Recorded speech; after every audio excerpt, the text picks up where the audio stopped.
real fun thing to do. The hairs on my arms are starting to tingle. I'm really excited about what we're going to talk about. That brings us up to this whole idea of using EVPs to record the entities or sentiences as voice print electronically. You've brought a few with you. These EVPs that you brought with you, do they have something to do with Point Pleasant? Yeah, I have 3 that I brought with me that have to do with Point Pleasant Park. And the first one that I have is called Go the Kidge. Now, when I do this work, and I think a lot of people are aware that we all have like a guardian angel or a protectorate or a spiritual guide. Now, my guide, when I do all this work with spirits, helping them get to the light, she helps me. Her name is Victoria. And I've gotten her voice, as well as other spirit voices, but her voice has been the loudest on some of my investigations. And I think she has to be really loud because of the fact of the work that I do. She really has to protect my arse. Because some of these guys aren't very nice. If you can imagine a 300-year-old pirate that is, he's probably killed a few people in his days. There's a reason why he's been hung. Him coming around is not always going to be very nice. They're usually very nasty, sometimes very nasty people. And, they're just a little misunderstood. And then, they still need help to get to where they need to go and help them realize that they need to let go of their ego and let go of the reasons why they've kept themselves from the light. Because that's really the big thing, is that we keep ourselves from where we need to go. Nobody keeps us from there. Right. This clip's called Go the Kidge, is that right? Yes, that is correct. Let's have a listen to it. And we will do that right after these messages. Don't touch that dial. An alternate reality awaits. Halifax Pop Explosion 2010. 125 bands, 10 venues, 5 days, 1 wristband. Featuring the new pornographers. The skirts go up before the wall. Sloan. Don't you start. Great Lake Swimmers. The Hold Steady. And more. October 19th to the 23rd. Limited passes on sale now through Ticket Pro. Visit HalifaxPopExplosion.com for more information. I love the pizza man, 'cause he puts the food right in my hand. Tucks me in so late at night with a delicious cheese slice. If you love the pizza man, you'll love Island Greek. We have over 21 signature pizzas. Call now and get 2 large signature pizzas and a 2-liter pop for just $39.99. That's Island Greek at 2150 Gottingen, 902-422-8888. A delicious cheese slice. We are listening to Uncle Justin's UFO spooky show.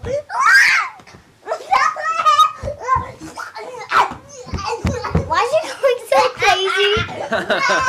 He really loves this show. We have to go to the end. Guessing that. All right. Go to hear it. Thanks a lot.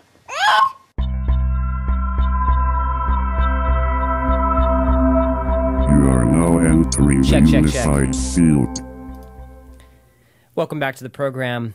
This is the Unified Field, and you're listening to the Shawn Leonard interview. Are you guys excited to listen to those EVPs? The electronic voice prints of supposed spirits from the other side. What do you guys think of all that? I mean, you do know what an EVP is, right? People go in with recording equipment and EMFs and other equipment and try and capture voices of the dead, deceased, and past or trapped in the land beyond this physical life. So, these are electronic voice prints of what Shawn thinks are spirits from the other side. I'm glad you stuck it through the commercials. You couldn't wait to get back here, right, to listen to those EVPs? I knew it. So without further ado, let's get to it. This is the Shawn Leonard interview, and these are Shawn's EVPs. This clip's called Go the Kidge, is that right? Yes, that is correct. Let's have a listen to it. 1, 2. Are you connected to this building? The Kidge. 1, 2. Are you connected to this building? The Kidge. Okay, so that was a pretty remarkable clip for everyone out there listening. EVP's electronic voice print, am I correct? It is. It's an electronic voice phenomenon. It's the sound of spirit, and it could be spirits from the other side sometimes. Like this one in particular is from my guide, Victoria, who is there. I'm asking about the spirits are there. I know there's 4 or 5 around because some of them are growling on us, some are grabbing us, some are throwing things at us. Wow. So we know they're there. It's crystal clear, too. Oh, it is. It's like totally. having someone else in the room. Oh, totally. Not all of them are that crystal clear. Some of them are more like whispers. It's like, come here if you can. It's so whispery that you're like, holy smokes. You have to really listen sometimes to pick the spirits up.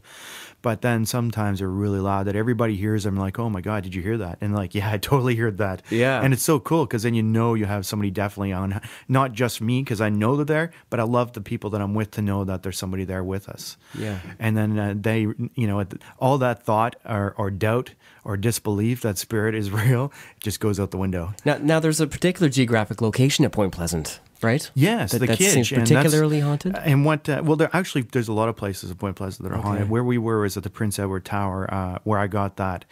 But I was asking the spirits and my guide at the same time as to where these spirits in particular were from in the park. And my guide had spoken up, and she said, "Go the Kidge, the Kedge." And my guide is Gaelic, so sometimes she uses words that I don't always understand. Yeah. And I wish she would remember that. Because I didn't know what she meant by this one in particular. But what she did say was this location. So it wasn't until after we got home, we did the research to find out what the word meant. And the word meant anchor. So then I asked my co-team, well, is there an anchor in Point Pleasant Park? And they go, oh yeah, we were going to bring you there. We forgot all about it. We got so caught up in this location. We already had spirit. Like we didn't think we had to go anywhere else. But apparently some of the spirits were pirates. And one of those pirates that I've connected to in particular his name was Edward Jordan. And he was a notorious pirate that was hung down near Blackrock Beach, which is where this kedge is. And the kedge is a translation, or kidge is a translation for an anchor.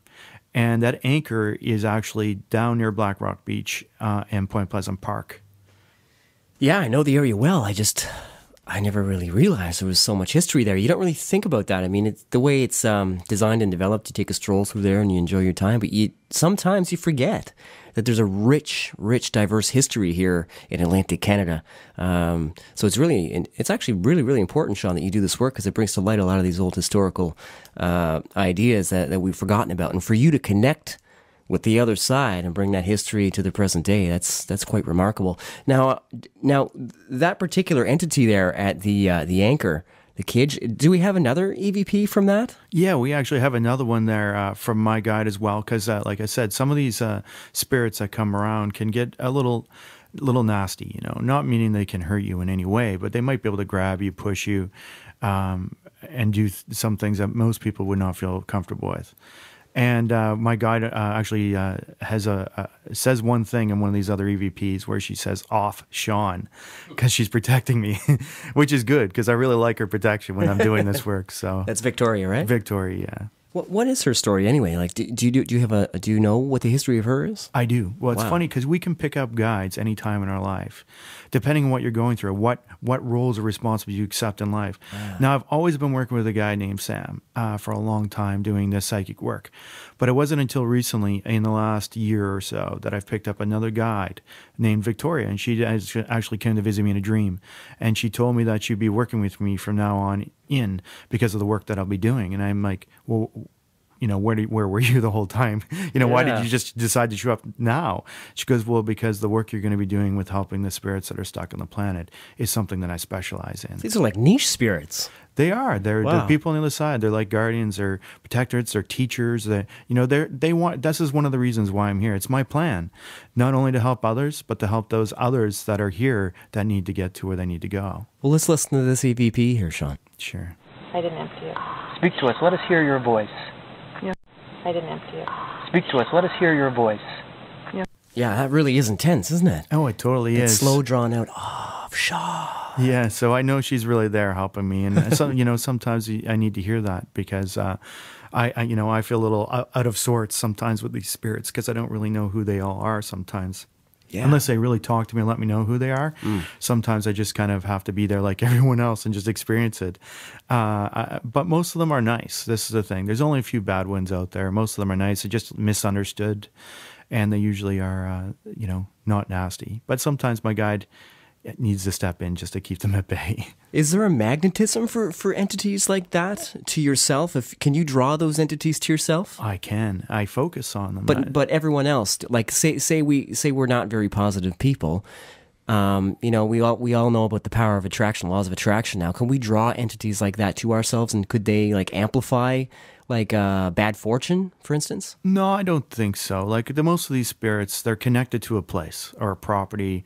They don't usually travel outside of where they've died or where they're close to, where they're comfortable to. They don't go from house to house to house to house. They're usually stuck where they are. So these spirits in Point Pleasant were staying in Point Pleasant. And they kind of like it there because it's kind of a nice, quiet place. And especially during the night when you really can connect to them. I don't know why the night. I think it has to do with the dew point, actually, that allows them to be a lot more conductive or conducive to coming through that veil. And but there's not a lot of people hanging around there at that time. And if they are, then I'm pretty sure there's been people who have had their own experiences in Point Pleasant over the years. Yeah, I'm sure. Oh my gosh! Before we get into any more EVP, Shawn, let's talk about some more of these amazing experiences you've had with entities. You mentioned earlier the story of a little girl that was being bothered by a spirit, and when she mentioned it to her parents, they weren't really sure if she was telling the truth, so they brought you guys in. Am I right in saying that? Yeah, they did. They contacted our group, the LWPI, and asked if we would do an investigation in their home because they were really worried about their three-year-old girl that was in the home, and she kept speaking to a young person there who she described as probably about 8 years old, who was kind of a darker skinned fellow. And this darker skinned fellow was scaring her all the time and saying bad things to her.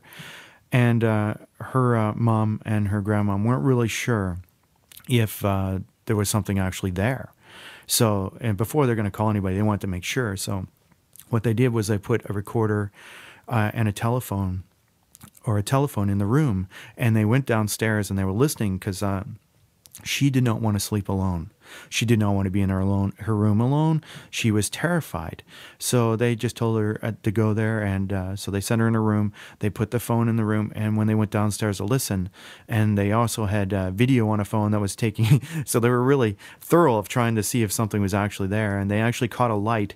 And only did they catch a light on the video, there was some swearing and cursing at the little girl from this entity, and then the phone got thrown across the room against the wall.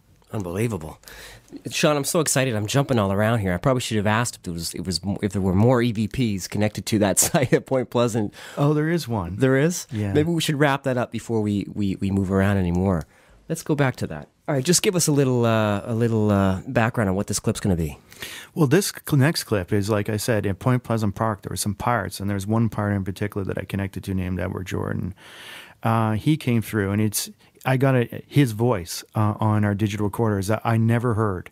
But when we listened to it on the digital recorder, you could hear it very clearly. And it's so cliche of a pirate. It's just a click, and it goes, It's kind of funny, but you never thought, that you would hear a pirate really like that. But apparently the cliche is true. All right, let's have a listen.